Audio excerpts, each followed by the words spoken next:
নমস্কার বন্ধুরা, আশা করছি সকলে ভালোই আছেন। বং কিচেন বনানি নতুন একটা রেসিপিতে আপনাদের স্বাগত জানাই। আমি আজকে যে রেসিপিটি করব সেটি হলো আম কাসুন্দি। তার জন্যে খুব অল্প উপকরণে আমি নিয়েছি সাদা সর্ষে, কালো সর্ষে আর আম। এই দিয়েই আজকে আমি এই কাসুন্দিটা তৈরি করব। তো বন্ধুরা, আমি কিভাবে করব আপনারা প্রথম থেকে শেষ পর্যন্ত আমার ভিডিওটা না দেখলে একদমই বুঝবেন না। এরপরে আমি নিয়ে নিলাম মিক্সিং জার। তার মধ্যে আমি হাফ বাটির থেকে একটু বেশি সাদা সর্ষে নিলাম আর এক বাটি নিলাম কালো সর্ষে, বাটি দুটো একই মাপে।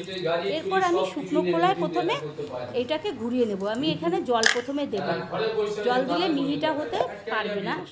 এরপরে আমি শুকনো খোলায় সুন্দরভাবে ঘুরিয়ে নিলাম, সুন্দর মিহি হয়ে গেছে।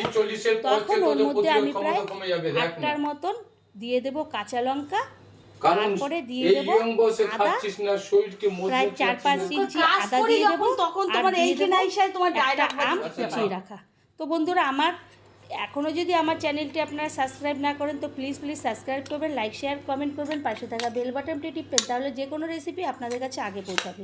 এরপরে আমটাকে দিয়ে দিলাম, দিয়ে আমি 1 কাপ জল দিয়ে দেবো, দিয়ে আমি ঢাকনা দিয়ে আবার মিহি একটা পেস্ট তৈরি করে দেবো। সুন্দর আমার পেস্টটা তৈরি হয়ে গেছে সমস্ত উপকরণ দিয়ে, একদম ঘনত্ব এসে গেছে।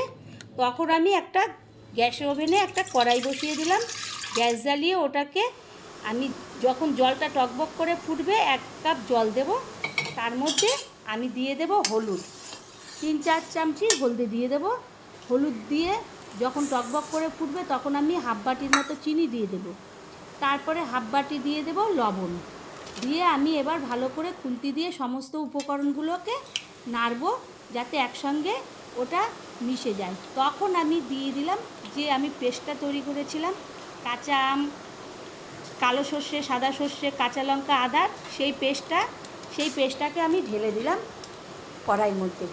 দেওয়ার পরে আমি এরপরে ভালো করে নাড়তে থাকবো। যেহেতু এটা খুব ঘন হয়ে গেছে সমস্ত উপকরণ থাকাতে, এবার জল দিয়ে ওটাকে ভালো করে আমি ঘোটাতে থাকবো খুন্তির সাহায্যে। এদিক ওদিক করে সমস্তভাবে নাড়তে থাকবো যাতে দলা দলা না থাকে। যেহেতু এটা খুব ঘন ছিল সেই কারণে দলাটা আমাকে ছাড়ানোর জন্য আমার অনবরত নাড়াচাড়া করে যাচ্ছে হবে। তো বন্ধুরা, আপনারা অনেকে অনেক রকম করে হয়তো কাসুন্দি তৈরি করেন, তো আমি এইভাবে করলাম। একবার হলেও আমার মতন এইভাবে কাসুন্দি তৈরি করবেন, দেখবেন ছোট বড় সকলেই খুব প্রথম পাতে শাকের সঙ্গে কিংবা তিতোর সঙ্গে কোনো ভাজার সঙ্গে কাসুন্দি অনেকেই খেয়ে থাকে, কোনো রান্নায় দিয়ে থাকে। তো একবার হলে এরকমভাবে করবেন, দেখবেন ভালো লাগবে, বাড়ির সকলে খুবই ভালো খাবে। খুব অল্প উপকরণে অল্প সময়ের মধ্যে এইরকম একটা কাসুন্দি যদি আপনি তৈরি করেন এই জিনিসগুলো দিয়ে, আপনি সারা বছর সংরক্ষণ করতে পারবেন। এরপরে আমি হাফ বাটি সরিষার তেল দিয়ে দিলাম।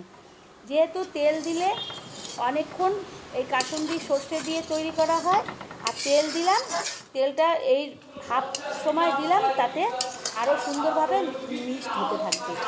এরপরে আমি খুন্তি দিয়ে আবারও নাড়াচাড়া করব ওটাকে ঘন করার জন্যে, যেহেতু পাতলা হয়ে গেছিলো সেই জন্যে। আর যখন ঘন ঘন বড় বড় বলদ উঠবে তখন বুঝবো আমার কাসুন্দিটা প্রায় শেষের দিকে এসে গেছে, কারণ এখন ঘন ঘন বড় বড় বলদ আসবে।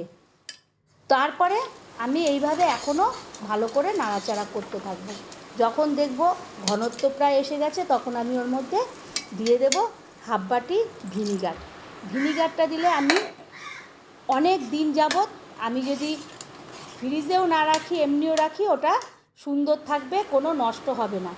তারপরে যখন আমি দেখব ভিনিগার দেওয়ার পর কিছুক্ষণ ঠান্ডা করার পর আমি একটা ডাব্বু ছোটো হাতা দিয়ে একটা বাটির মধ্যে তুলে নেব, দেখব আমার এই কাসুন্দিটা, আম কাসুন্দিটা তৈরি হয়ে গেছে। তো বন্ধুরা, এইরকমভাবে আমি আম কাসুন্দি করলাম। আপনাদের ভালো লাগলে আবারও লাইক শেয়ার কমেন্ট করবেন। আবারও কোনো নতুন একটা ভিডিওতে দেখা হবে, ততক্ষণের জন্যে ভালো থাকবেন, ধন্যবাদ।